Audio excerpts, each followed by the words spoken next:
کاتتان باش بینەرانی بەڕێ سەرەتا داوای لێبوردن دەکەین بەهۆی گرفتی تەکنیکی نەتواندرا پرۆگرامی باسی ڕۆژ و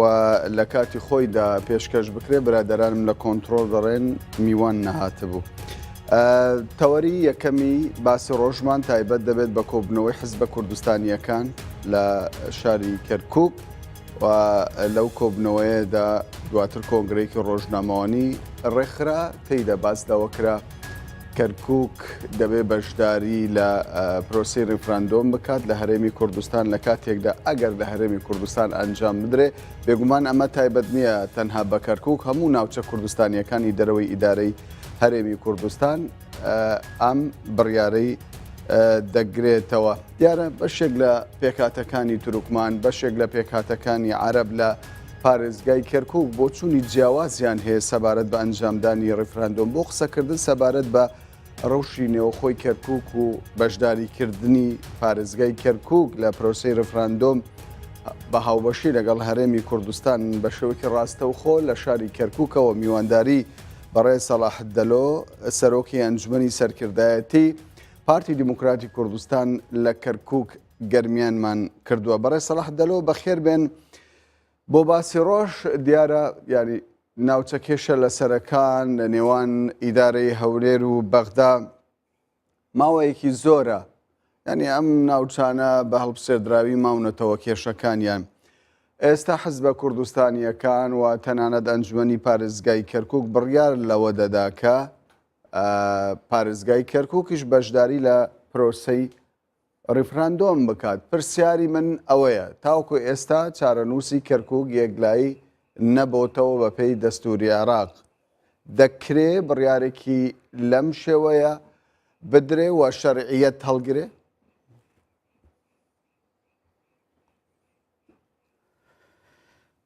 زۆر سوپاسانەکەم. تەوان کۆبنەوەی ئیمڕۆی حزبە کوردیەکانی کەرکووک کۆبنەوەیەکی باش بوو و دەست لەسەر زۆر خاڵی گرنگ دانرایەک لەوە مەسلەی ڕیفراندۆم بوو، باسی ڕیفراندۆم و کە تاکید لەوە کرایەوە کە دەبێ کەرکووکیش وەک باقی شارەکانی تری هەرێمی کوردستان شمولی ڕیفراندۆ بکاوە ڕیفراندۆمی تیا ئەنجام بدرێ. باشە، بەڵام ئەم بڕیاری حزبە کوردیەکانە دیارە خۆتان تاکید لەوە دەکەنەوە کەرکووک بە تەنیا شارێکی کوردی نییە بەڵکو کوردستانیە و بەشێکی زۆر لە پێکاتەکانش لە نێو شاری کەرکووک دەژین لە کاتێکدایانی کێشەکە لە نێوان بەغدا و هەولێر هەر بە هەڵبسێردراوی ماوەتەوە. ئەم بڕیارەی ئێوە شەرعیەتێک وەردەگرێ ئەگەر شەرعیەتێکی نێوەخۆیش وەگرێت بەڵام لە کۆتادا شەرعیەتێکی گشتی وەردەگرێ؟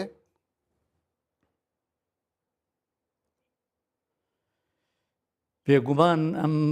پرسی ڕیفراندۆم پرسێکی نەتەوەییە، پرسێکی نەتەوەی کووردە و کەرکووکیش گومان لەوە نییە بەشێکی دانەبراوە لە خاکی کوردستان. ڕاستە پێکاتەی کەرکووک پێک دێت لە خەڵکی تریش تەنها کوردیتیانە، بەڵام لە هەمان کات وەکووتم ئەم پرسێکی نەتەوەییە و ئێمە پێمان وایە کوردێک لە هەر جێگایەک بێن نەک لە کەرکووک ئەبێ لێی بپرسن دەوڵەتی سربەخۆی خۆی ئەوێ یان نا. بەڵام پێدوانیە ئەمە ینی پەیوەست بێت بە بڕیاری ئەنجومەنی پارێزگای کەرکووک لە کاتێکدا ینی هەڵکردنی ئاڵای کوردستان لە پارێزگای کەرکووک کە لە ڕێگای نوێنەرانی خەڵکی شاری کەرکووکەوە بڕیارەکەی لەسەردرا لەگەڵ ئەوەشدا بەغدا ناڕازی بوو. ئێستا ئەنجامدانی ڕیفراندۆم بە بڕیاری حزبە کوردیەکان ڕەزامەندی بەغدای لێ دەکەوێتەوە. ئایا بەغدا ناتوانێت گرفت دروست بکە؟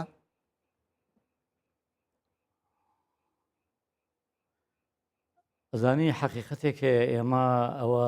ماوەیەکی زۆرە چاوەڕێین بەغدا کێشەکانمان چارەسەر بکە، بەڵام ئەبێ هەموو لایەکمان ئێستا گەیشت بێتینە ئەو قەناعەتەی کە هیچ کاتێک بەغدا ئامادە نییە کێشەکانی ئێمە چارەسەر بکە، بۆیە کورد دەبێ خۆی کێشەی خۆی چارەسەر بکە. واگەر تەماشا بکەیت لە 2008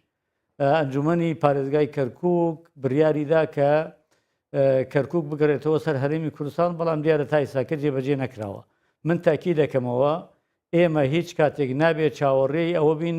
لە بەغاوە کێشەکانمان چارەسەر بکەین بۆیە دەبێ خۆمان هەوڵ بدەین کێشەی خۆمان چارەسەر بکەین. باشە بۆچی بڕیارەکە لە کۆبنەوەیکی حزبی دەدرێ بۆچی بڕیارەکە لە کۆبنەوەی ئەنجومەنی پارێزگای کەرکووک نەدراوە؟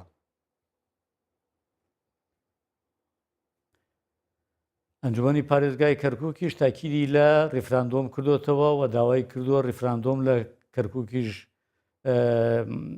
جێبەجێ بکرێ. ئێمەش تاکید لەوە ئەکەینەوە گشت لایەکمان ڕێئیمانەوەیە ئەو ریفراندۆمەی کە لە کوردستان ئەکرێ ئەنجامە درێ لە کەرکووکیش ئەنجام درێەوە دەبێت لە کەرکووک و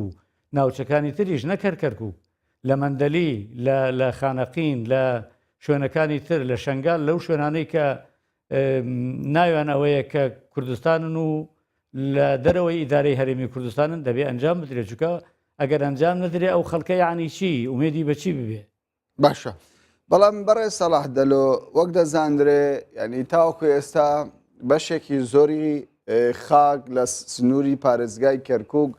لەژێر کۆنتترۆلی چەکدارانی داعش دایە. یعنی ئەمە گرفت دروست ناکات ئایا بارودۆخی ئێستای کەرکووک لەبار دەبینن بۆ ئەوەی بەشداری لە پرۆسەیەکی وەها گرنگ بکە کە پێی دەگوترێت پرۆسەی ریفراندۆم؟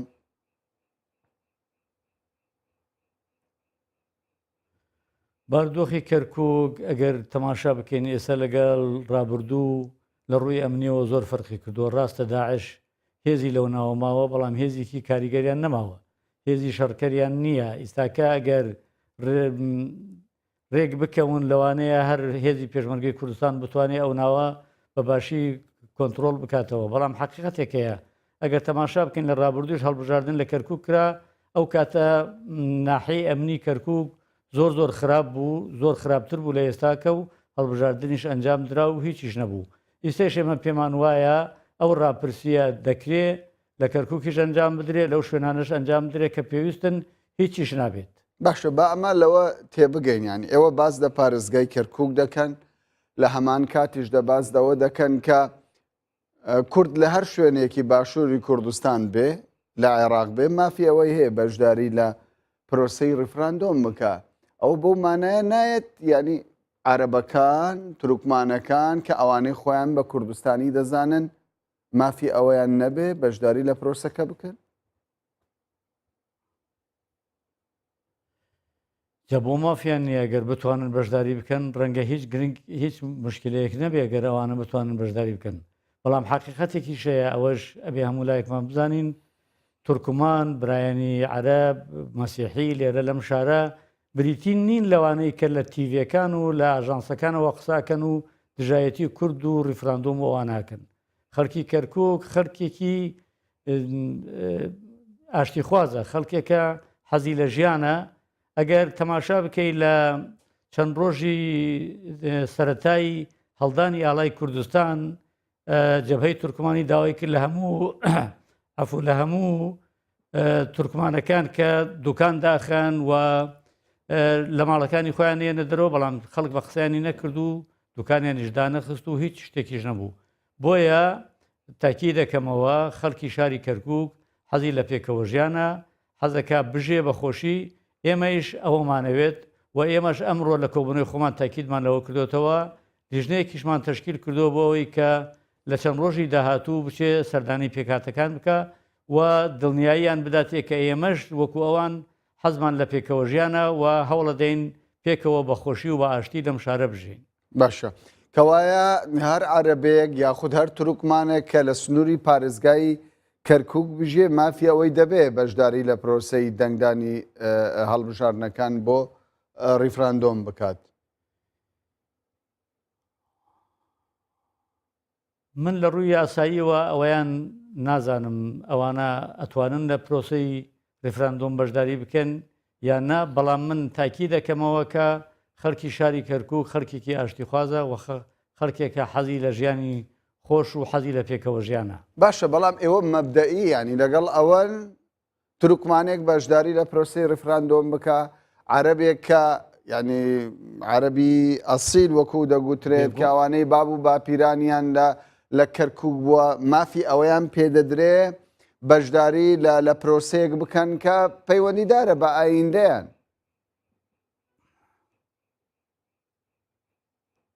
بێگومان ئەوانیش خەڵکی کوردستانن، ئەوانیش بەشێکن لە خەڵکی ئەم وڵاتە، بۆیە ئەگەر بەشداریش بکەن لە لای ئێمە شتێکی ئەوە نییە، پێمان باشە، حەزەکەین چونکە بەڕاستی ئێمە وەکو وتمان لەم مەملەکەتە پێکەوە ژین، مادام پێکەوە بژین ئەبێ وەکو برا بژین و لە پرسەکانیشە بەشداری بکەین لەگەڵ یەکتری. باشە، گیانی زۆر جار ئامارەکان بازدەوە دەکەن ئەگەر ینی ڕێژەکان بەرچاو بژیرێ، ڕێژەی تورکمان و عەرەب بەرامبەر بە کورد هەندێک جار دەگوترێ وەک یەکن، هەندێک جار دەگوترێ عەرەب و تورکمانەکان ڕێژەیان زیاتر دەبێت. لە کاتێکدا ئەگەر دەنگی نەرێ زێدەتر بوو لە دەنگی ئەرێ، ینی ئەمە کاردانەوەی نابی ئایا ئێوە وەکو حزبە کوردیەکان لە پارێزگای کەرکووک ینی ئامادەن، ینی بە شێوەیەک لە شێوەکان ینی میکانیزمێکی وا قبول دەکەن؟ دەنگی ئەرێنی و نەرێنی ئەوە بۆ کووردە، بۆ کوردستانە، بۆ خەڵکی کووردە. ئەوانە ئەتوانن بڵێن ئێمە دەوڵەتی سربەخۆی کوردیمان ئەوێ یان ناوێ، بەس ئەوانەیش کە لە کوردستانە ئاژێن بۆیان هەیە بێن ئیشتراک بکەن لەگەڵ ئێمە لەو ژیانەی کە ئێمە ئەمانەوێ پێکەوە بژین. بەڵام ینی بمانێ و نەمانەوێ کوردستانیان لە پارێزگای کەرکووک خۆیان بە بەشێک لە خاچی هەرێمی کوردستان دەزانن و پێشیان وایە ئایندەی باشووری کوردستان پەیوەندیدارە بە چارەنووسی پارێزگای کەرکووک.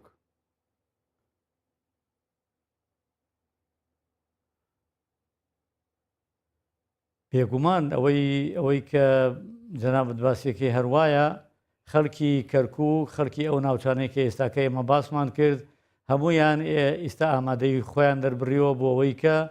لەو پرسە گرنگە، لەو پرسە نەتەوەیە گەورەیە بەشداری بکەن. و کەرکووکیش وەکو وتم بەشێکە لە کوردستان، بەشێکی دانەبراوە و هیچ کاتێکیش گەلی کورد نە لە ڕابردوو نە لە ئێستا نە لە ئایندە تەنازول لەسەر ئەوە ناکات. باشە، ئەگەر تورکمان و عەرەبەکان هەرچەندە ینی ئەوان یەک دەنگنین، یەکڕانین بە پێی دەرەنجامەکانی هەڵبژاردنیش لە پێشوودا، بێگومان ئەوان دابەش بوونەتە سەر چەند بەشێکیان بە ئەرێ پێشوازی لە دەوڵەتی کوردستانی دەکات، بەشێکیشیان بە نەخێر و بەشی زۆریشیان لەگەڵ ئەوەن کە بگەڕێتەوە سەر هەرێمی کوردستان شاری کەرکووک. بەڵام من پرسیارەکەی من ڕێک ئەوەیە ئەگەر گریمان زۆرینە نەخێر بوو بۆ عەرەب و تورکمانەکان بۆ گەڕانەوەی کەرکووک یاخود بۆ دەوڵەتی کوردستانی، ینی ئەمە کاریگەری نابێت لەسەر داهاتووی پارێزگای کەرکووک؟ ئێمە دڵنیاین زۆرینە نەخێر نییە، زۆرینە لەسەر ئەوەیە کە ڕێی ئەدەن و دڵنیاین لەوە، هیچ کێشەیەکمان لەو بابەتە نییە. باشە، بە چ شێوەیەک ئەگەر بەرچاوڕوونیمان پێ بدەیت؟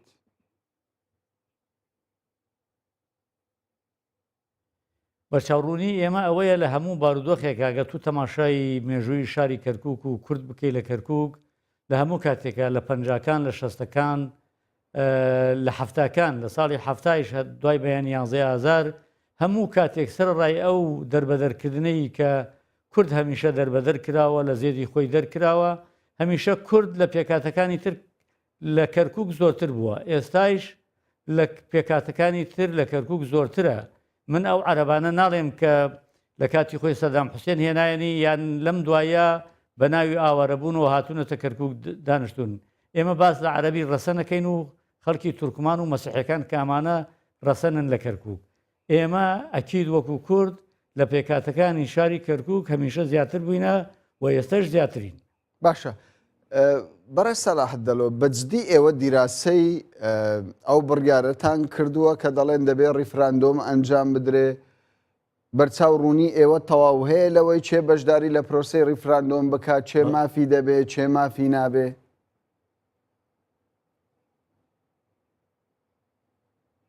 جارێ ئەوەی هەیە مافی میلەتێکە وەکو میلەتی کورد، مافی نەتەوەیەکە وەکو ئێمە کە بەشداری بکەین لە ڕیفراندۆم. ئەمە خاڵی یەک. بەنسبەت کەرکووکیش کە تو تاکید زۆرەکەی لەسەرەوەی کە ئێمە ئایا دڵنیاین لەوەی لە کەرکووک بۆ ڕیفراندۆم ئەبینەوە یان نەبینەوە، ئێمە دڵنیاین لەوە کە ئەبینەوە. دلیلیشمان ئەوەیە ئێمە هەموو کاتێک وەکو وتم زیاتر بووینە، ئێستا لە ئەنجومەنی نوێنەرانی عێراق ئێمە 8 کورسیمان هەیە، برایانی عەرب و تورکمان 4 کورسیان هەیە. بۆیە دەبێ ئێمە دائیمە تاکید لەوە بکەین کە ئێمە لە هەموو کاتێکا لە پێکاتەکانی تر زیاترین. بەڵام ئەمە معنای ئەوە نییە کە ئێمە بمانەوە خۆمان فەرزکەین بەسەر ئەو پێکاتانەی ترە. ئێمە ئەمانەوێ وەکو برا بژین بە شێوەیەکی ڕێکوپێک بژین و ئەو ژیانەمان ببێ کە هەموو لایەکمان پێمان خۆشە. باشە، یعنی ئەمن دەمەوێت تێبگەم تەنیا کوردەکان بەشداری دەکەن یاخود هەموو پێکاتەکانی پارێزگای کەرکووک لەو پرۆسەیەدا مافیان هەیە بەشداری بکەن. ئێوە بە مەبدەئی لەگەڵ کامە بۆچووندان تەنیا کوردەکان مافی ئەویان هەیە لەسەر سەربەخۆی کوردستان قسە بکەن دەنگ بدەن یاخود عەرەب و تورکمانەکانیش دەتوانن بەشدار بن؟ پێش هەموو شتێک کوردەکان مافی ئەوەیان هەیە ئەبێ بەشداری بکەن 100% و ئەوانیش ئەگەر بەشداری بکەن ئێمە پێشوازیان لێکەین. کەوایە هەر هاوڵاتێک لە پارێزگای کەرکووک بێ مافی ئەوەی دەبێ بەشداری لە پرۆسی ڕفراندۆم بکات. ئەگەر خۆی بێ یاسا ڕێگەی بدات بڵێ. باشە. ئەگەر بینەوە سەر چارەنووسی پارێزگای کەرکووک ئاڵای کوردستان لە ماوەی ڕابردوودا بە بڕیاری ئەنجومەنی پارێزگای کەرکووک بەرز کرایەوە، ئێستاش بڕیار دەدرێت لەوەی کە ینی کوردانی دانیشتووی پارێزگای کەرکووک بەشداری لە پرۆسەی ڕیفراندۆم بکەن. کاتی ئەوە هاتووە ڕیفراندۆمیش لەسەر یەکلاکردنەوەی چارەنووسی ئەو پارێزگایە بکرێ یاخود ئەمە پێویستی بە ڕیفراندۆم نەماوە.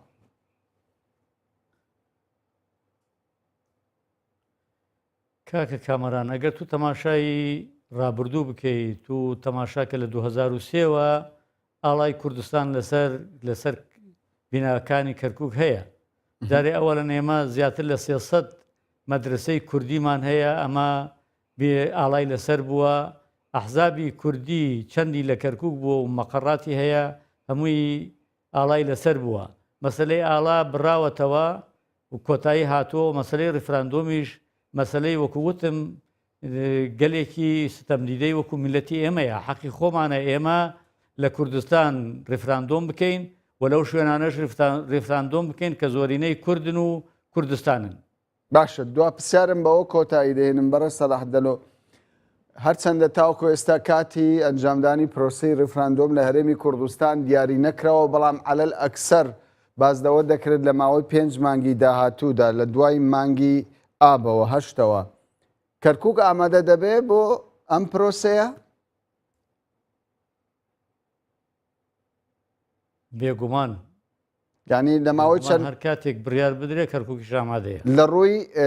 ینی لە ڕووی میکانیزمەکان کۆمیسیۆن هەر کاتێک مەجال زانی حەقیقەتێکە ئێمە کاتێک کە باسی ڕیفراندۆمەکەین، باسی کەرکووک و هەرێمی کوردستانەکەین، ئێمە باسی ئەوەکەین کەرکووکیش بەشێکی دانەبراوە لە کوردستان و حەقیقەتە دەوێت ئەگەر ڕاستەوێ ئێستا کەرکووک ڕاستە لە ڕووی دەستوریەوە نەگەڕاوەتەوە سەر هەرێمی کوردستان، بەڵام لە ڕووی ئیداریەوە تقریبان لەسەر هەرێمی کوردستانە. بۆیە هەر کاتێک لە هەرێمی کوردستان ریفراندۆم دەست پێ بکە، لە کەرکووک و ناوچەکانی تریش کە زۆرینەی کوردن دەست پێکە. بەڕێ سەلاح دەلۆ سەرۆکی ئەنجومەنی سەرکردایەتی پارتی دیموکراتی کوردستان لە کەرکووک گەرمیان زۆر زۆر سوپاست دەکەین.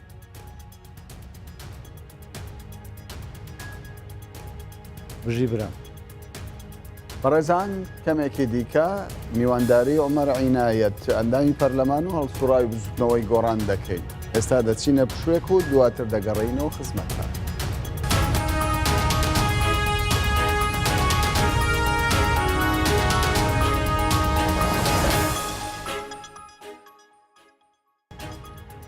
جارێکی دیکە سڵاو عومەری حاجی عینایەت ئەندامی پەرلەمان و هەڵسوڕاوی بزوتنەوەی گۆڕان کە بە شێوەیەکی ڕاستەوخۆ لە شاری سلێمانیەوە لەگەڵمانە باز لە هەڵوێستی بزوتنەوەی گۆڕان سەبارەت بە پرۆسەی ڕیفراندۆم لە هەرێمی کوردستان دەکەین. بەڕێز ئەندازیار عومەری حاجی عینایەت بەخێر بێن بۆ باسی ڕۆژ با لەوەوە دەست پێ بکەین. ئەگەر تەمەشای هەڵوەستی هەموو حزبەکان بکەین لە هەرێمی کوردستان سەبارەت بە پرۆسەی ڕیفراندۆم هەمویان بە بەڵێ لەگەڵینە تەنانەت بزوتنەوەی گۆڕان تەحەفوزی هەیە لەوەی کە بەشداری لە پرۆسەی ریفراندۆم و ئەو لیژنەیە بکا کە تایبەتە بە ئەنجامدانی ریفراندۆم لەگەڵ کۆمەڵی ئیسلامی. ئەم تەحەفوزەی بزوتنەوەی گۆڕان چەندە واقعی دەبیندرێ لە کاتێکدا وەک دەزانرێت زۆرینەی خەڵکی کوردستان لەگەڵ پرۆسەی ریفراندۆمە. بەڵێ زۆر سپاس بۆ بەڕێزت کاک کامبەران، سپاس بۆ بیسەران و بینەرانی تەلەڤیزیۆنە بەڕێز دەکەی ئێوەش. بێگومان بزوتنەوەی گۆڕان وەک هەڵوێستی نیشتیمانی خۆی وە لە دەستورەکەشماندانا ئێمە چەسپاندومانە کە گەلی کورد مافی خۆیەتی داوای سربەخۆیی بکە و بەڕای من ئەمان ڕای شخصی خۆمە وەک عومەر عنایەت من تەسەورەکەم حتا ریفراندۆم پێویست نەبێ یەکسەر بانگەواز بۆ دەوڵەتی سربەخۆی کوردستان بکرێ چکە ئێمە خەڵکی پێگاتێکەمان لەگەڵە و من لەو باوەڕەدام کە ئەو ئاستەنگانەی دێنە پێش بۆ پرۆسی ریفراندۆم هەمان ئەو ئاستەنگانە نەن کە بۆ بانگەشەکردن بۆ دەوڵەتی کوردی دێنە پێشەوە. لەبەرەوە بەڕای من ئاستەنگێکی زۆرمان بۆ دروستەکردی خۆ دەزانین نەیارەکانمان ئەوانەی کا تا دوێنێ لە کوردستان بن و لەگەڵ ئێمە دەژیان ئێستاکێ دەستڕۆیشتون لە عێراقا هەڕەشەی هەندێک هەڕەشەکە نەگەر گوێی بیستی بوو بن هەندێکیان هەڕەشەی هەموو دەستکەوتەکانمان لێکن ناوچین هەموو دەستکەوتەکانمان لێکن هەندێکیان ڕەشەی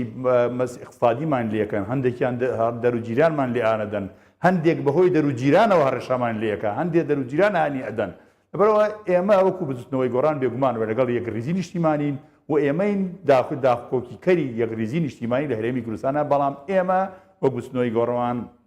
پێمان باشە نەگەڕێنەوە بۆ چوارگۆشەی یەکەم لە ڕێگای حیزبە سیاسیەکانی هەرێمی کوردستانەوە بانگەشە بۆ ریفراندۆم بکرێ یان بۆ دەوڵەتی سربەخۆی کوردستان بکرێ. ئەوە ساڵی 1990 بوو کە لە ڕێگای بەرەی کوردستانی وەک ئەمری واقع کۆمیسیۆنێک پێگەێنرا بۆ ئەوەی هەڵبژاردن بکرێت. ئێستا دامەزراوەی شەرعیمان هەیە لە هەرێمی کوردستان دامەزراوەکەش پەرلەمانی کوردستانە ئەو پەرلەمانی کە نوێنەرایەتی هەموو شەرعی خەڵکی هەموو خەڵکی کوردستانەکە بۆچی لە ڕێگای ئەم پەرلەمانەوە ئەم کار ئەنجام دێ بۆچی لە ڕێگای حیزبەکانەوە دێ. ئەوە هەڵوێستی بزوتنەوەی گۆڕانە تەنها تەحەفوزی ئێمە لەسەر مەسەلەی ریفراندۆم ئەوەیە کە ئەم پرۆسەیە ئەم کارە ئەم بانگەشەیە بە یاسا ڕێک بخرێ و لە ڕێگای پەرلەمانی کوردستانەوە بێ پەرلەمان کە نوێنەرایەتی خەڵکی کوردستانەکە. ئەمە شەرعیترە لەوەی کەوا چەند حیزبێک کۆ ببنەوە و خۆیان لە ناو خۆیانە لیژنە پێک بێنن ئایا مؤسسەیەکی هەڵبژێراو باشە یان چەند حیزبێک خۆیان نوێنەرەکانیان دیاری بکەن. ئەوە ئامانجی سەرەکی ئێمە ئەوەیە لەبەرەوە هینار لە 100% ئێمە لەگەڵ ریفراندۆمین و لە 100% لەگەڵ سربەخۆیین بۆ دروستکردنی دەوڵەتی سربەخۆین بۆ خەڵکی کوردستان بە هەموو پێگاتەکانی. باش چی بکەین؟ ینی حیزبەکان پرۆژیان هەبووە یەکگرتووی ئیسلامی یەکێتی نیشتیمانی کوردستان 2 ساڵ زیاترە ئەو کێشانەی کە لە نێوان پارتی و بزوتنەوەی گۆڕان هەن نە بە گفتوگۆ چارەسەر دەکرێن نە بە ناو بژیوان چارەسەر دەکرێن تاوکو ئێستا چارەسەر نەدۆزراوەتەوە. ئێستاش جارێکی دیکە باز لە کێشەکانی ڕابردوو بکرێت کە چارەسەری نییە. دەکرێت ئەم پرسە گەورەیە پرسی دروستبوونی دەوڵەتی کوردستانی ریفراندۆم لەسەر ئایندەی کوردستان گرێ بدرێ بە کێشەیە کە وەکو زۆر کەس باسی لێوە دەکات تەنیا ڕق و قینەیە لە نێوان بزوتنەوەی گۆڕان و پارتی. جا بەڕێزت وەڵامەکەی خۆتت دایەوە کاک کامەران حیف نییە بۆ قیادەی کوردی بۆ سیاسەتمەدارە کوردەکان بۆ خەڵکە ڕۆشنبیری کورد بۆ حیزبە سیاسیەکانی کوردستان حیف و بەڕاستی زۆر حیفە بۆیان کە ئێستا ڕق و قینە بکەنە بابەت دوکو فاربێکە دەڵێ کورد ئەبەد ناکاتە مەقسەد لەگەڵ ڕێزم نۆکەری بێگانەیە دوو دڵن پیسن لە ناویەک هەر خەریکی ئانەیە یعنی بەڕاستی ئێمە نابێ ئەو تەجاوزی ئەو قۆناغە بکەین. باشە بۆچی بزوتنەوەی گۆڕان دەست پێشخەر نابێ بەڕێز عینایەت بۆچی بزوتنەوەی گۆڕان یعنی ئێمە با بە سەراحەت قسە بکەین تکا دەکەم کاتم بدەیتێ یعنی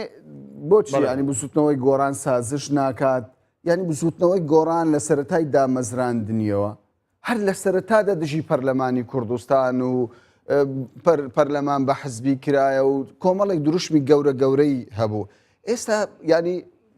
بزوتنەوەی گۆڕان دەست دەگرێ بە و پەرلەمانی کە پێشتر دژی بوو.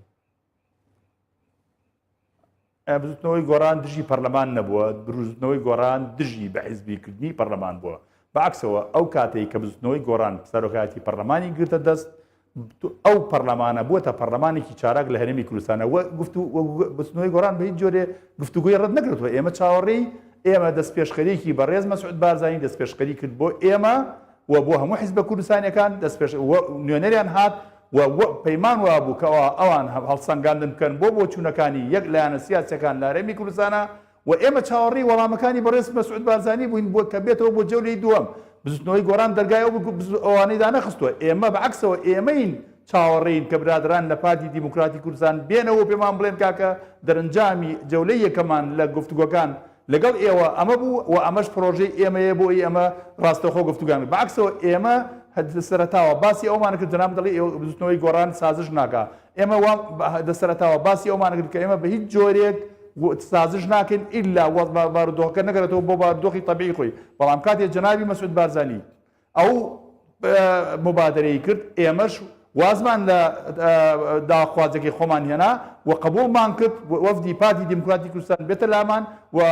پرۆژەمان بۆ ئامادە کرد کە بۆ جاری دووهەمە گەر بگەڕایەتەوە بەلای ئێمە پرۆژەی خۆمان پێ بووە گفتوگوی ڕاستەخۆیان لەگەڵا بکەین بەڵام ئەوە بەڕێزیانن لە برادران لە پارتی دیموکراتی کوردستان کە وازیان لە مبادرەکەی بەڕێز مەسعود بارزانی هێنا و بەردەوامیان بەو گفتوگویە نەدا ئەگینا بەش بە حاڵی ئێمە و بزوتنەوەی گۆڕان ئێمە ئامادەین گفتوگۆ لەسەر مەسەلەی پەرلەمان بکەین سەر سەرۆکایەتی هەرێم بکەین لەسەر سەرۆکایەتی حکوومەت بکەین وەکو خۆی لە مبادرەکەی جەنابی کاک مەسعود بارزانیە هاتبوو بەعکسەوە ئەوە ئێمەین چاوەڕێی برادرین لە پارتی دیموکراتی کوردستان ئێمە دەرگای گفتوگۆمان دانەخستووە باشە بەڵام ینی هەڵوێستی بزوتنەوەی گۆڕان بەر لە 2 ساڵ چۆن بووە ئێستاش هەمان هەڵوێستە ڕاستە ئێوە پێشوازیتان لە دەستپێشخەری مەسعود بارزانی کرد بەڵام لە هەمان کاتدا وڵامتاندایە و بە پاکێجێکە گوتتان ئەو پاکێجە دەبێ هەر سێ سەرۆکاتی بەیەکەوە گرێ بدا ینی چارەسەرکردنی سێ سەرۆکاتی ینی ئەوەی کە ئێوە داوا دەکەن شتی مستەحیلاتە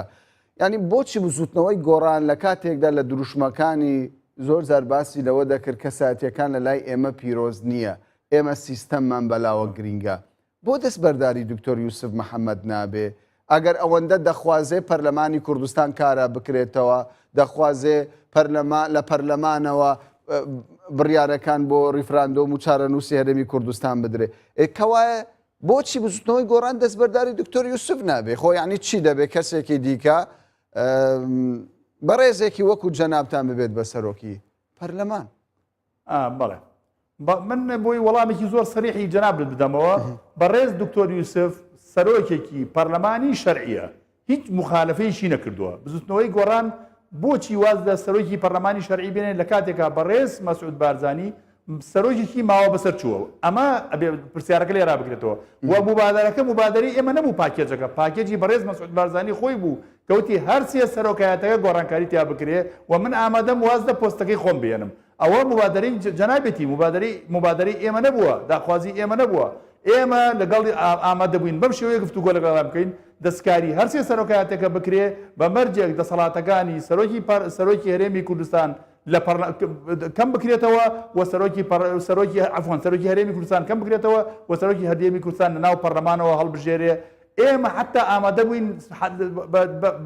لە هەندێک حاڵەتە بەردەوامی پێش تاوان ئەمە پێش 23 حوزەیران بەردەوامی بە دەسەڵاتی بەڕێز مەسعود بارزانی بدرێت تا کۆتایی ئەم خولەی پەرلەمان بە مەرجێک لە پەرلەمانەوە هەڵبژێرێ و بە مەرجێک دەسەڵاتەکانی گەم بێتەوە بەڵام ئەوە برادران بوون لە پارتی دیموکراتی کوردستان کە و پێشنیارانی ئێمەیان قبوڵ نەکرد بوو زۆر بەداخەوە ینی بە هیچ جۆرێ ئێمەی لە بزوتنەوەی گۆڕان بە هیچ جۆرێ حاضر نەبوو ینی بەڕاستی ڕێگر نەبووین لەوەی کە پەرلەمان بە حیزبی بکرێت یان گۆڕانکە سەر بەسەبارەت بەڕێز جەنابی دکتۆر یوسفیش کە باسی دەکەی کاتێک برادران لە پارتی دیموکراتی کوردستان ئامادە بن باز لە گۆڕینی سەرۆکی هەرێم و سەرۆکی حکوومەت کەن ئێمە ژەکو بزوتنەوەی گۆڕان ئامادەین باز لە گۆڕین لە سەرۆکی پەرلەمان تۆ باز لە شەرعیەتی سەرۆکی پەرلەمان دەکەی بەڕێز عومەر بەڵام سەرۆکی پەرلەمان بە چ شێوەیەک شەرعیەتی هەیە ئەگەر بگەڕینەوە بۆ پرۆسەی دەنگدان و ئەو ڕێکەوتنێ لەگەڵ پارتی ئیمزاکرا سەرۆکی پەرلەمان بە دەنگی پەرلەمانتارانی پارتی و یەکێتی بوو بە سەرۆکی پەرلەمان ینی تۆ دەڵێی سەرۆکی هەرێمی کوردستان ماوەی بەسەرچۆ بەڵام ئەو لە ڕێگای دەنگی خەڵکی کوردستانەوە ینی لە سەدا هەفتای دەنگی خەڵکی کوردستانی بەدەستێنا پێشتر باری نائاسایی وای کرد کە بڕیار بدرێ ماوەکەی بۆ درێژ بکرێتەوە. بەرحاڵ من بەرگری لەوە ناکەم، باز لە شەرعیەت دەکەم. شەرعیەتێک کە ئێوە دژینە باز دەوە دەکەن ینی حزبەکان ئیدارەدانی پەرلەمان دەکە لە هەمان کاتدا ئێوە پابندی ڕێو ڕێککەوتنەکە حزبەکان ئیمزایان لەسەر کردووە. خۆ دکتۆر یوسف محەممەد لەلایەن خەڵکی کوردستانەوە دەنگی پێ نەدراوە بێت بە سەرۆکی پەرلەمان کە قودسەتی هەبێ نابێ لا بدرێ. ئەمە ڕێککەوتنێک بووە لە کۆتاژدا یەکێت پارتی و بزوتنەوەی گۆڕان پابند نەبوونە. بەڵێ بۆی بۆ ڕاستکەمەوە کاک کامەران برادران لە یەکێتی نیشتیمانی کوردستان ئەو دەمە دەیان بە دکتۆری سف نەدا ڕبۆی زۆر بازە کەواتە پارتی بوو دیموکراتی کورد من بۆ ڕاستەکەمەوە زانیارەکەت بۆ ڕاستەکەمەوە ئەو کاتە برادران لە پەرلەمانی یەکێتی تا ئەو لەحزەیە هێشتا مشارەکەی فعلیان نەکردبوو لە حکوومەت قەرارە نەدابوو بێنە ناو حکوومەتەوە پۆستەکانیان بۆ دیاری نەکرابوو. ئەوە تەنها بزوتنەوەی گۆڕان و ڕێکەوتنی بزوتنەوەی گۆڕان و پارتی دیموکراتی کوردستان بوو کە بڕیارماندا 4 ساڵ ئارامی پێکەوە ژیان لەگەڵیان و هەروەها حیزبەکانی کە لە سۆشیالیست و لە پێکاتەکان لە تورکمان و لە مەسیحی و لە کولد و ئاشور ئەوانە بوون دەیان بە بەڕێز دکتۆری سفدا. بەڵام ئایا ئەوانە هەڵبژێراوی خەڵک نین؟ ئایا ئەوان بەعکسەوە کە ئەمەی بەڕێز دەیڵێ دووجار شەریعەت بە دکتۆری سفدا، شەریعەتێک کە لەلایەن خەڵکەوە هەڵبژێراون ئەو ئەندامانە و ئەندامان دەیان بەڕێز دکتۆری سفداوە. و ئەوە ئێمە نین کە بڵین بەڕێز مەسعود بازانی شەریعەتی ناماوە. خودی برادران لە پارتی دیموکراتی کوردستان ئەوان دەڵێن کاکە ماوەی بەڕێز مەسعود بازانی کۆتایی هاتووە. و بەڕای من ئەو هەنگاوی کە بەڕێزان لە پارتی دیموکراتی کوردستان گرتیانە بەر بۆ بڵێن لادانی بەڕێز دکتۆری یوسف و ڕێگری لێکردنی لە ناو قاعەی پەرلەمانە ئەیانتوانی بیکەن بە شێوەیەکە بوو کە بەڕاستی نەبێتە لەکە بە مێژووی کوردیشەوە بە مێژووی پارتی دیموکراتی کوردستانیشەوە بە مێژووی پەرلەمانی کوردستانیشەوە. و ئێستا ئەو پەرلەمانە ئەو مؤسسە شەرعیە گرنگە ئەبووە یەکەم پایە چۆن کۆمیسیۆنی باڵای سەربەخۆی هەڵبژاردنەکان و ڕیفرەندۆمان لەوێ دروست کرد بە هەمان شێوە یاسایەکمان دەرهێنا لە ناو پەرلەمانی کوردستانە چۆن یەتی جوگرافیای ئەو جوگرافیای ڕیفرەندۆنەکەمان دیارە کرد، پرسیارەکانمان دیارە کرد بە یاسایەک لە پەرلەمانی کوردستانەوە بە هەمان شێوە ئەو داخوازەی لە ئەنجومەنی پارێزگای کەرکووکەوە کە دەریان کردو بە 22 دەنگ هاتە لای ئێمە ئەوەمان ئێتاوتوێ کرد و پەسەندمان نەکرد لای خۆمان ئەو کاتە بە شێوەیەکی شەرعیتر کە هەموو دنیادانی بۆ ڕێفراندۆما بنایە و بیان تا ئەمە نوێنەرانی خەڵکی کوردستانن نەک نوێنەرەکانی حیزبەکانی کوردستان کە داوای ڕێفراندۆمەکەن. بەڕای منەوە شەرعیتر بوو. یعنی ئێستا گرێچوێرەکە بەم شێوەیە ئێمە باز لەوە دەکەین کە بەڕێز جەنابی مەسعود بارزانی ماوەی بەسەر چووە ئەوانیش بە ئێمە دەڵێن ئێوە سەرۆکی پەرلەمانەکەتان ئێمە دەنگمان پێداوە. ئێمە باوەڕمان بەوە هەیە کە سەرۆکی پەرلەمان ئەگەر برادران لە پارتی دیموکراتی کوردستان نەبوایە و ئەوان لەگەڵ ئێمە ڕێکەوتنیان نەکردایە بە هەمان شێوە سەرۆکی پەرلەمان نەبوو، بەڵام بە هەمان شێوە سەرۆکی حکوومەتیش دروست نەبوو. ئەوە ئێمەش بووین دەنگماندا بە سەرۆکی حکوومەت. ئەگەر ئێمە دەنگمان بە سەرۆکی حکوومەت نەدایە کەواتە سەرۆکی حکوومەتیش سەرۆکی حکوومەت نەبوو. لەبەرەوە ڕێکەوتن بوو لەنەوەی ئێمەوە ئەیانتوانی برادران لە پارتی دیموکراتی کوردستان ئەو ڕێکەوتنە ناو هەڵی پەرلەمانە هەڵبۆشێنەوە بۆی خەڵکی کورد لەکەدار نەبێ، مێژۆکەمان لەکەدار نەبێ، مۆستەیەکی شەرعی وەکو پەرلەمانی کوردستان پەکی نەکەوێ بە شێوەیەکی سلمی لە ناو هەڵی پەرلەمانە ڕێکمان ڕێکەوتنێ لە ناو دوو حیزبی سیاسی کراوە لە ناو قاعەی پەرلەمانە کردووانە لە قاعەی پەرلەمانە هەڵێوەشێنینەوە. باش ئێستا هەڵوێستی بزوتنەوەی گۆڕان هەروەکو پێشوو دەمینێ هەر لەسەر داواکاری خۆی سوور دەبێ هەر دەڵێ وەکو تورکمان گوتەنی ئیستەرەم بەڵێ بەس کامەران تەسەور ناکەی ئەو هەڵوێستی ئێمە هەڵوێستێکی ڕاستە. یعنی ئێمە خۆ هەڵوێستەکەمان هەڵوێستێکی ڕاستە. ئەگەر هەڵوێستی ئێمە چەوتە ئەڵێن پەرلەمانی کوردستان با لە ڕێگای پەرلەمانەوە ڕێفراندۆم بکرێ فەرموو با خەڵکی کوردستان بەدگیرەکەمان پێ بڵێن. ئێمە قسەی ڕاست دەکەین و ئەو لایەنانەشکە کە بەڕێز فەرموو برادران لە یەکێتی نیشتیمانی کوردستانی ژوا دەڵێن ئێستا ئەوانش هەڵێن نەبێت لە ڕێگای پەرلەمانی کوردستانەوە بێ. و من تەسەور ناکەم هیچ لایەنێکی سیاسی ئەو جورئەتە بکات ببێ پەرلەمانی کوردستان هەنگاوی لەو شێوەیە بنێ. برادرانی پارتی کوردستان دەرێکن ئەگەر پەرلەمان کارە بکات. بەڕێز عومەر ینی ئێستا کە بزوتنەوەی گۆڕان سیاسەتێک بەکاردەهێنی لە ڕاگەیەندراوەکەیدا دەڵێ من لەگەڵ پرۆسەی ڕیفراندۆمە، من لەگەڵ دەوڵەتی سربەخۆییم، لە هەمان کاتیشدا مەرجێک دادەنێ بۆ کاراکردنەوەی پەرلەمان. لە بەرامبەردا پارتیش دەزانی ئەو جۆرە سیاسەتانە بەکاربهێنێ دەڵێ بەڵێ ئێمەش لەگەڵ کاراکردنەوەی پەرلەمانین بەڵام ڕیفراندۆم پرسێکە و کاراکردنەوەی پەرلەمانش پرسێکی دیکە کەواتە دەگەڕێنەوە سەرخاڵە چەق بەستووەکە. لێرەدا تۆپەکە لە ساحەی بزوتنەوەی گۆڕانە. پارتی ئێستا کۆمەڵێک حزبی لەگەڵدایە لە گرنگترین ئەو حزبانی کە لەگەڵیدایە چێتی نیشتیمانی کوردستانە بەڵام بزوتنەوەی گۆڕان ئێمە باواقعی سیر بکەین خەریکە پەراوێز دەخرێ ئەم جۆرە سیاسەتە خزمەت بە بزوتنەوەی گۆڕان دەکا بەس بێگومان بە ئێمە بۆ معلوماتی بەڕێزت قەواعدی یەکێتی نیشتیمانی کوردستان لەگەڵ ئەوە هەوێستەی قیادەیان نین ئەگەر بە بێکاراکردنەوەی پەرلەمان و زۆربەی سیاسیەکانیشان ئێستا ئەندام مەکتەب سیاسیەکانیان ئەندامانی ئەنجومەنی ناوەند ئەندامانی سەرکردایەتی یەکێتی نیشتیمانی کوردستان زۆربیان بانگەشەی ئەوە دەکەن کە ئەبێ پەرلەمان کارا بکرێتەوە لەگەڵی پەرلەمانەوە من زۆرم پێسەیرە کە بەڕاستی ئیزدیواجێتێک لە هەڵوێستی هەندێک لە برادرانی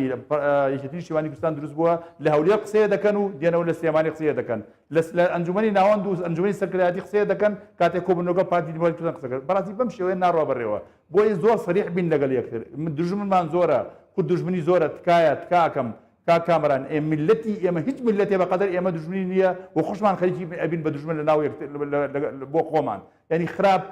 خراپترین دژمن ئەوەیە کە ئێمە خۆمان لە ناو خۆمان ناکۆک بین باشێکم لەوانەی زۆر باشە هەموو ڕاستیەکانە دەنێم ئێمە ئێستا ئەگەر یەکگرتو نەبین گەورەترین جارێکش دەم تەلەڤیزیۆنەی ئێوە هەر پێم وایە هەر بەنامەی بەڕێزت بوو ئێستا من لە ساڵی 75 زیاتر هەست بە خەتەر ئەەکەم لەسەر هەرێمی کوردستان تکایە بەڕاستی بۆی سازش لەگەڵ یەکتر بکەین یعنی چی تا ئێستا لەسەر مێزی گفتوگۆ باز لە شەرعیت بوون و شەرعیت نەبوونی بەڕێز سەرۆکی هەرێمی کوردستان بکرێ گۆڕین یان نەگۆڕین بکرێ هی سەرۆکی حکوومەت بکرێ هی سەرۆکی پەرلەمان بکرێ کورد زۆر لەمانە گەورەترە ئێمە ئەبێ کارێ بکەین ئەم کۆسب و تەنگەشە و ئاستەنگانە تێپەڕێنین باشە بەڕێز عومەر ئێمە مناقەشەیەک دەکەین گفتوگۆیە دەکەین لەسەر بۆ چوونێک کە دوو پرسی هەرە گرینکەیە لە هەرێمی کوردستان ینی نێوماڵی کورد یەک دەخاتەوە یەکێکیان داخوازی بزوتنەوەی گۆڕانە کاراکردنەوەی پەرلەمان ئەوەی دیکەش زۆرینەی حزبەکانە لەسەر ئەنجامدانی ڕفراندۆم بۆ سربەخۆی هەرێمی کوردستان ئەرێ بەڕاست واقعیە من وەکو کوردێک پرسیار لێ دەکەم بەدەر لە حزبایەتی تیمای حزبایەتی ینی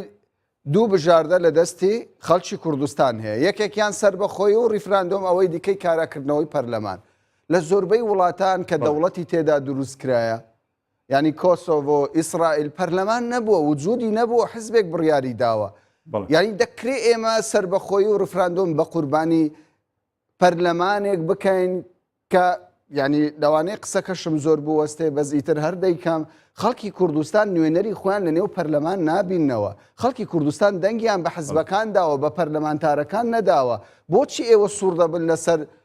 ینی لەسەر کاراکردنەوەی پەرلەمان بۆچی دەستکەوتێکی وها گەورە دروستبوونی دەوڵەتی کوردی بەلاوە دەخەن و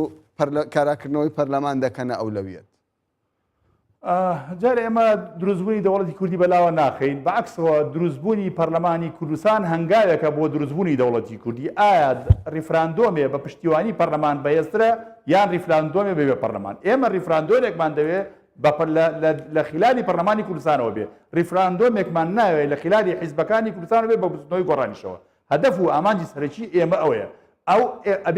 بەبێ یاسا ڕیفراندۆم ناکرێت لە هەرێمی کوردستانە پێویستمان بە یاسایەکەیە و ئەو یاساس مؤسسەیەکی شەرعی هەیە کۆڵەکەی سەرەکی بوونی کورد بە دەوڵەت ئەم قسەی جەنابەت دەکاتێکە ڕاستە کە پەرلەمان نەبووایە ئێمە لە ساڵی 90 کابوونای ئەم قسەی ڕاست بوو بەڵام ئێمە 26 ساڵە پەرلەمانمان هەیە ناکرێت ئێستا پەرلەمان لەبەر خاتری ئەوەی کە کەسێک یا حیزبێک لێ عاجز بووە یا سەرۆکی پەرلەمانەکەی بەدڵ نیە ئێستا پەرلەمان پشتگوێ بخرێ کەسی هەش ئەندامی لەو حیزبەیە کە خۆی کۆمی دەرگای پەرلەمانەکەی کردو باشە کاتم کەم ماوە دوا پرسیارم بەوە کۆتایی دەهێنم گەشببینی ئومێدبەخشیەک هەیە لە نێوان پارتی و یەکێتی کۆبنەوەیەک ساز بکرێ لە کۆتادا ئەو دوولایەنە ئاش ببنەوە ئیتر گۆڕانیان پارتی وەکێتی مەقسەد پارتی و بزوتنەوەی گۆڕان پارتی و گۆڕان بەڵێ جەنابەت باسی پارتی وەکێتی کرد من هەمیشە گەشتبین بووم و هەمیشە ئومێدم وایە ئەگەر ئێمە دڵسۆز بین بەرامبەر بە خاک و ئاوی کوردستان ئەگەر حرمەتی ئەو خاک و ئاو و حرمەتی شەهیدەکانی خەڵاتزیەک ئەمڕۆ من لەوێ بووم ئەیگرین ئەگەر حرمەتی شەهیدەکانی کە هەڵاتجەکە دووس بە یادێتی ئەیگرین ئێمە پێویستە بەرامبەر بەو خاک و ئاوە بەوەفا بین بەڕێز جەنابی کاک مەسعود بەڕێز جەنابی کاک نەوشیروان دوو بە دوو دانیشتن پێکەوە ئەم گرێکیۆرەیە بکەنەوە و من لێرەوە داوا لە هەردووکیانەکەم هەردووکیان بێنە سەر خەت پێکەوە دابنیشن ئەم گرێکیۆرەیە بکەنەوە بۆ خەڵکی کوردستان جارێکە نەبێتەوە بە قوربانی و فعلاً گەشتبینیش باشە ینی ئەگەر بە کورتی وەڵامم دەیتەوە بەڕێز نێوشیروان مستەفا چاوەڕێ دەکرێت بەم زوانە بگەڕێتەوە کوردستان بە تایبەت هەرێمی کوردستان بە بارودۆخێکی یەکجار هەستیار تێدەپەڕێ؟ وڵی من ناتوانم وەکو زانیاری بە جەنابەت بڵێم چکە بەڕاستی لەم چەند ڕۆژە من پەیوەندیم پێوە نەکردووە پەیوەندی برادرانیشەوە نەکردەوە بەڵام دەنگۆی گەڕانەوەی هەیە وەڵوری تەندروستیشەوە تەندروستی الحەمدوللا زۆر باشە و من هیوادارم ینی هیواخوازم یعنی بەڕێز کاک مەسعود و کاک نەوشیروان و هەوڵشی بۆ ئەدەم پێکەوە دابنیشن و یەکتریش ببینن و ئەم گرێکێڕێ لە کوردستانە بکەنەوە و جارێکی خەڵکی کوردستان نێبێتەوە قوربانی دژمنمان زۆرە تکایە لە هەر چوادۆرمان دژمنە با خۆشمان دژمنی خۆمان نبێت. بەڕێز عومەری حاجی عینایەت ئەندامی پەرلەمان و هەڵسوڕاوی بزوتنەوەی گۆڕان کە بە شێوەیەکی ڕاستەوخۆ لە شاری سلێمانیەوە لەگەڵمان بووی زۆر سوپاست دەکەین. سپاس بۆ جەناب. بینەرانی بەڕێز سپاس بۆ ئێوەشکە کاتی خۆتان بە ئێمە.